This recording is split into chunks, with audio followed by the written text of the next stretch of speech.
Très urgent, mes frères, très urgent, une fois de plus du côté du Mali. Franchement, il y a eu attaque terreau, bien évidemment, du côté du Mali, il y a de cela quelques jours. Principalement du côté de Kati, domicile du général, ou alors de l'ancien ministre de la Défense, le général Sadio Kamara. Malheureusement, il a perdu la vie lors des attaques. Il a bien sûr bataillé, il a bel et bien résisté, mais étant donné que les ennemis étaient supérieurs, ils ont donc alors pris le dessus, raison pour laquelle ils l'ont éliminé. Bien évidemment, les autorités se sont demandé que, mais, comment est-ce que ces individus ont fait pour entrer du côté des Bamako, du côté des Kati principalement? Comment est-ce qu'ils n'ont pas, en effet, pour les autorités, c'était perçu comme un miracle. Parce que le dispositif sécuritaire du côté du Mali est très bel et bien sophistiqué. Et bien évidemment, tous les ennemis de la nation sont craqués à chaque fois. Mais un beau matin, je crois que c'était le 25, il y a de cela quelques jours, voire peut-être une semaine, les autorités se lèvent un matin, aux environs dans l'après-midi, ils constatent qu'il y a eu attaque. Ils se disent que, mais qu'est-ce qui s'est passé? Bien vrai, il y a eu des traits creux du côté de l'armée malienne, et ils ont même été appréhendés, mais l'État n'arrivait pas toujours à comprendre comment est-ce que ce trait creux a pu faciliter cette situation. C'est donc alors dans cette lancée que l'armée malienne aujourd'hui a découvert quelque chose d'assez surprenant. Quelque chose bien sûr digne d'un film hollywoodien. Parce que ce sont des choses qu'on avait l'habitude de voir dans des séries comme Casa de Papel, Prison Break et bien d'autres. Mais aujourd'hui, c'est quelque chose qui est vérifié et c'est quelque chose qui a été découvert par l'armée malienne en ce jour. Donc mes frères, je passe maintenant communiqué concernant cette découverte surprenante qui vient d'être faite du côté du Mali. Donc mes frères, écoutez très bien. Communiqué spécial. Découverte majeure à Bamako. Qu'est-ce qui s'est dit? Une découverte aussi surprenante qu'inquiétante vient d'être signalée dans les environs de Bamako. Au cours d'une vaste opération de sécurisation menée par les forces armées maliennes dans une zone stratégique de la capitale, un tunnel, je répète, un tunnel souterrain de grande profondeur aurait été découvert, dissimulé avec une précision troublante sous la surface apparemment ordinaire. Donc mes frères, vous comprenez très bien.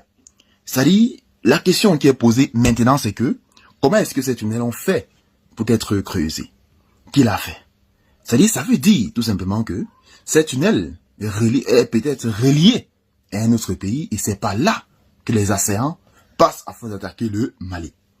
Mais, grâce à la vigilance des services de renseignement, grâce au travail méticuleux des autorités maliennes, bien évidemment avec l'appui des forces russes, cet édifice d'une extrême surprise a été découverte du côté du Mali. Donc mes frères, continuons avec le communiqué. Selon les premières constatations, cette galerie souterraine présenterait plusieurs aménagements sophistiqués, notamment des passages renforcés, des installations techniques rudimentaires, ainsi que des indices laissant penser à une utilisation organisée et méthodique. Cette découverte soulève de nombreuses interrogations. À quoi servait réellement ce tunnel? Bien évidemment, c'est une question qui est très claire. C'est pas là que les assaillants, c'est pas là que les ennemis, c'est pas là que les terreaux transitent afin de venir attaquer les grandes villes du Mali comme Kati, Kidal et bien évidemment Bamako en toute surprise. Donc, qui sont les véritables commanditaires? Bien évidemment, c'est ceux, bien sûr, que je viens de citer à l'instant même. On parle là des terreaux. Donc, mes frères, continuons.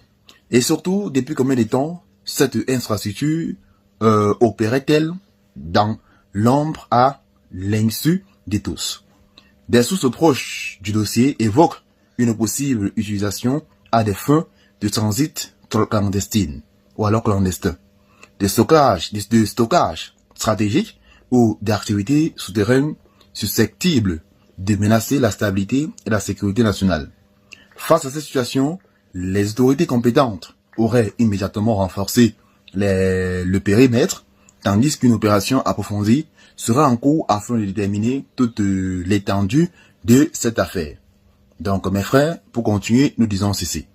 Cette opération témoigne une nouvelle fois de la vigilance accrue des forces armées maliennes dans leur lutte ou alors dans leur protection ou alors dans leur mission de protection du territoire. Mais ce n'est pas tout. Les informations qui émergent progressivement autour de cette découverte pourraient révéler des éléments encore plus troublants. Donc, vous avez compris, c'est quelque chose d'assez surprenant, quelque chose qui n'est même pas imaginable, mais qui est vrai, ou alors qu'on a découvert du côté du Mali. Donc, c'est juste pour faire comprendre que les ennemis de la nation, ils sont prêts à tout afin de renverser le général Assimi Goïta. Parce que le Mali fait partie des pays les plus riches du monde. Mais malgré le fait que, pendant les années, les richesses n'ont pas profité aux populations. Je vous le dis, le sous-sol malien est capable d'alimenter en énergie, je parle bien sûr d'essence, kérosène, fuel et tout. C'est-à-dire, le Mali est capable à lui seul de fournir, grâce à son pétrole brut qui est sous son sol, principalement du côté nord, vers les zones comme Kidal et bien d'autres. Bien évidemment, le pays est capable de fournir du carburant à toute la planète Terre pendant des décennies. Et j'ai pas pendant des décennies sans épuiser son stock. Donc ne pensez pas que le Mali est persécuté parce que le Mali a la malchance. Non, certes, le Mali a une malchance. Sa malchance, c'est d'être un pays, c'est d'avoir été un pays béni, un pays qui dispose de tout, un pays qui dispose des minéraux rares, du pétrole qui est convoité par des grandes puissances, raison pour laquelle le Mali est toujours persécuté chaque jour, comme vous êtes en train de constater. Donc tant que les autorités ne faciliteront pas, bien sûr, la production, peut-être même des éléments comme les explosifs et tout, pour dissuader tous les ennemis, vous allez constater que le Mali sera toujours persécuté à chaque fois. Parce que ce sont ces ressources qui sont convoitées. Et pensez pas que les armes, les munitions et tout, le paiement de ces individus c'est fait gratuitement. Lorsque les gens font cela, bien évidemment, lorsque ces terreaux font cela, ils savent ce qu'ils ont à gagner. Ils savent que le Mali c'est un pays tellement riche. Et c'est ça le problème. Donc les pays comme la Côte d'Ivoire, certes, il y a des ressources naturelles, mais c'est pas autant comme du côté du Mali. C'est la raison pour laquelle vous n'allez jamais voir les pays comme la Côte d'Ivoire, les pays comme les Mauritanie, les pays comme la Guinée-Conakry, vous n'allez jamais entendre de là-bas, même si on entend, c'est un petit chamblement, vous n'allez jamais entendre que dans ces parties, dans ce pays, il y a vraiment des attaques comme du côté du Mali. Donc mes frères, j'espère que la note informative vous a plu. Si tel est le cas, faites-nous part dans les commentaires, partagez la vidéo avec vos amis et retrouvez-nous tout à l'heure pour une nouvelle vidéo.